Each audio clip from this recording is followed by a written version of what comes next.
what is going on, everybody? It's a nice Saturday here in good old Missouri out here. I was gonna start working on this Cutlass again today. It's a little late in the afternoon. Went to the races last night, took the old Buick out. I'll be sure to put those videos in the end of this one. And I'll probably put a few other videos in there as well where we've been racing. It's been fun taking the Buick out. The Buick's doing pretty good. Whooping on Mustangs like a motherfucker. I just can't seem to keep up with all these other G-bodies. These G-bodies are fucking fast, everybody. Holy shit. Raced one last night. The first time I raced him, I smoked him pretty bad. He had cutouts on his car, but halfway through the run, he just like dropped off. You know, I just fucking pulled on him real hard. So he took his cutouts out, and we waited about an hour, and we raced again, and he had me the second time because I couldn't get off the line. I ended up spinning real bad off the line. But once I got traction, I was right there with him the whole time. So it was one of those, if I would have got him off the line, I would have had him again, but he was close.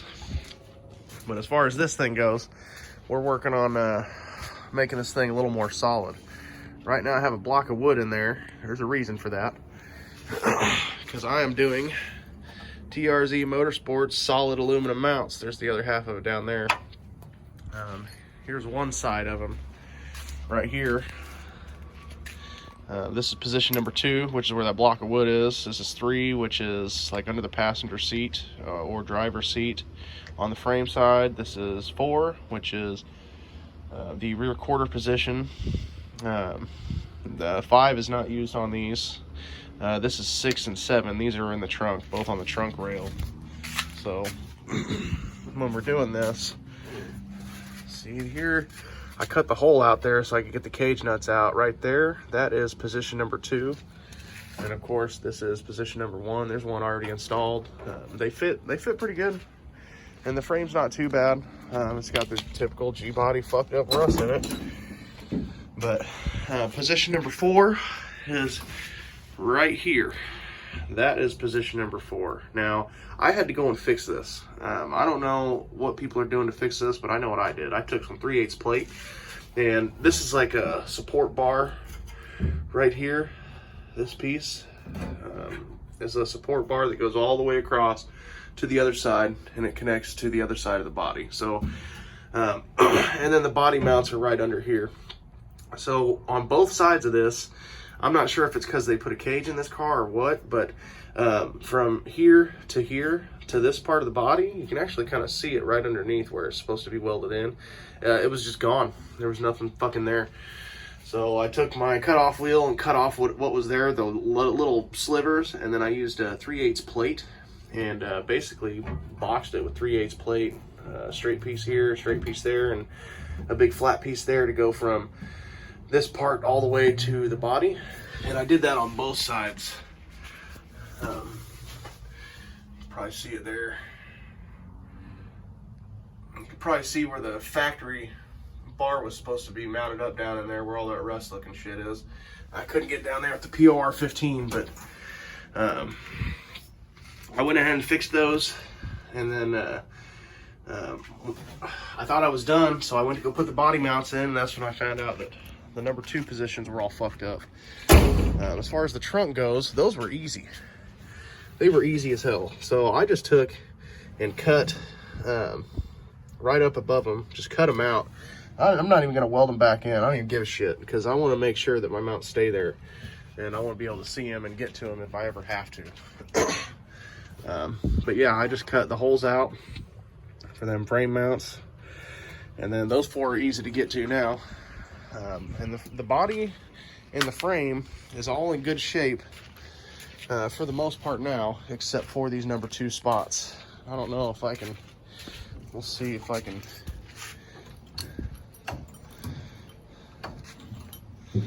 I'll lift it up a little bit. All right. And you probably, I don't want to move the block because it's centered right now, but that's the body mount hole right there. Let's see if we can get up under here. Get a good look at it. All right, so I've been using a hole saw, and I'm trying to cut a hole out of there. It's 2.5 inches. It's supposed to be 1.5 inches, and it was a 2-inch hole. So the body mount, so the problem I had was the body mount was sliding right through the hole, and it wasn't doing anything. So over here, I took some of my mild steel, and I made a 2.5 inch washer, basically. So I cut out a 2.5 inch hole in this plate. I took the piece out of the hole saw bit, and then I drilled through the center with 1.5 inches, so that this piece, that's 1.5 inches right there where it sits in there, it sits right down in this piece. So the plan is to take this 2.5 inch ring, and I'm using the same hole saw that I used to cut this ring out. I'm using to try and cut a hole in the frame, so I can set this down in that spot and try and level it out as good as I can and weld this thing in all the way around, you know, weld it all the way around in there into the frame, and then put my body mounts in. I mean, I'll paint it and stuff once I'm done, just to make sure it stays there. But the block of wood is there because I wanted to center that drill bit, and it worked pretty good. I mean, it's cutting the hole where it needs to cut it, but I burnt through the damn hole saw blade. I've gone through 2 of them now, so I don't know what I'm doing wrong, but I'm doing something wrong. I'll figure it out. I'm getting there though. But once I get it, I'm gonna weld that piece in there. I'm gonna have to fill the gap in the thickness of the blade all the way around. I'll fill that gap in with weld, but that block of wood is there just to hold it, just to hold the drill there in place for the center, for the pilot shank, just to hold it in place there. But the wife has my new drill, my new hole saw bit, and I had to get a new drill because my Harbor Freight drill shot shit doing this shit yesterday. So I had to go get another drill. So, and it's in the back of the damn Trailblazer, so I won't be doing that today. Maybe tomorrow though, or later today, we'll see. But I just figured I'd fill everybody in, whoever's watching, if anybody's watching for any informative purposes.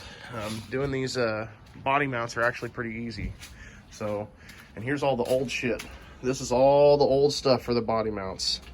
So these are basically the nuts that sit inside these, which are the cages.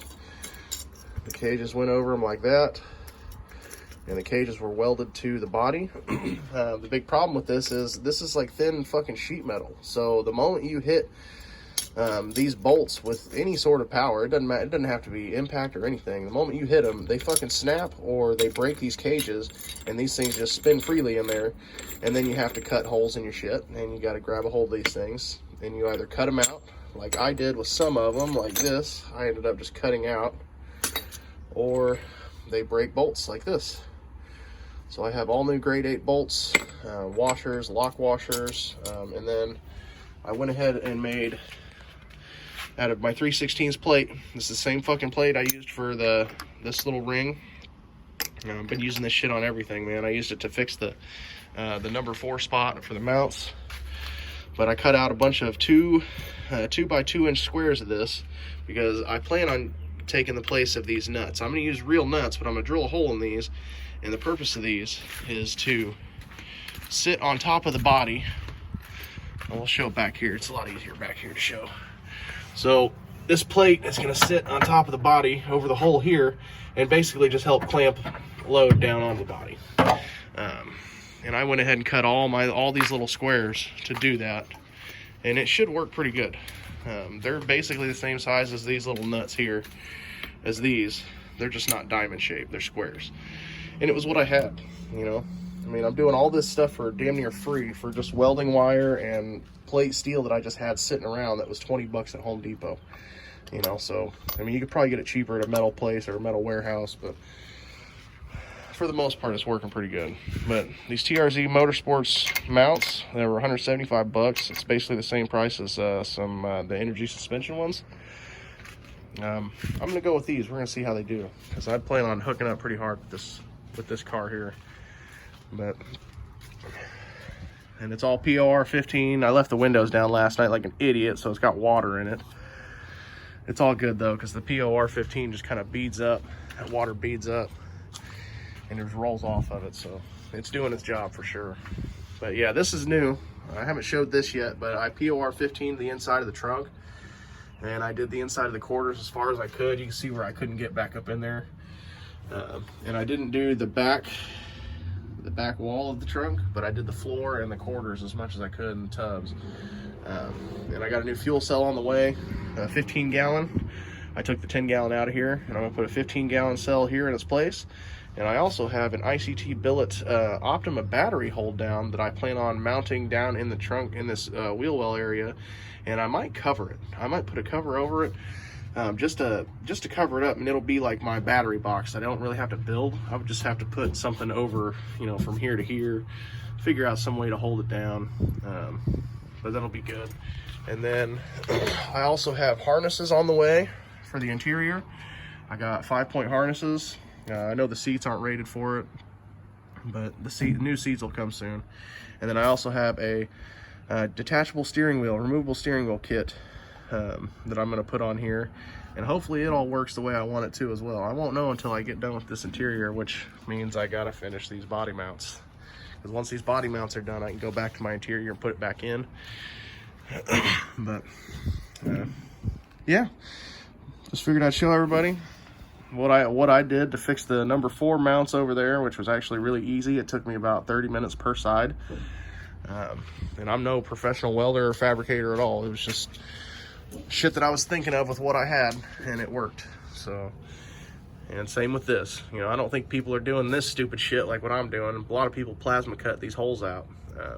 But these frames rot real bad right here in this spot. Like the whole frame itself is really in good shape, except for that spot on both sides. The frame's not rotted out at all anywhere else. I checked, and I lifted the body up a good 4 to 5 inches off this frame to find out. But yeah, ooh, there's that number 5 puck right there. That's the number 5 that doesn't get used ever again. People usually just take them out. I'm just gonna leave them in there. I don't really care. Ooh, fix that. I have to beat that in there. But yeah, I'm doing the body mounts. Once the body mounts are done, I'm thinking about doing the frame notch afterwards. I'm not sure yet. I kind of want to do the frame notch now while the body's up and I can get to it, but I also want to drop the rear end out to do it as well, just so I can get underneath and not have to worry about all this shit in the way. And plus I have to weld shit onto the rear diff anyways for the relocation, for the UMI relocate brackets I got. But for the most part, I think I'm going to cut it out here. I think I'm going to end it here. That's my body mounts. I got the 2 front ones basically in. That side over there is bolted down-ish, because you got to leave one side unbolted so you can lift the body up. But we're moving along. We'll be getting there here pretty soon. And enjoy the rest of the video. I'll be sure to put all my race clips from the past few weeks here right after this.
So until next time, we'll catch you all later.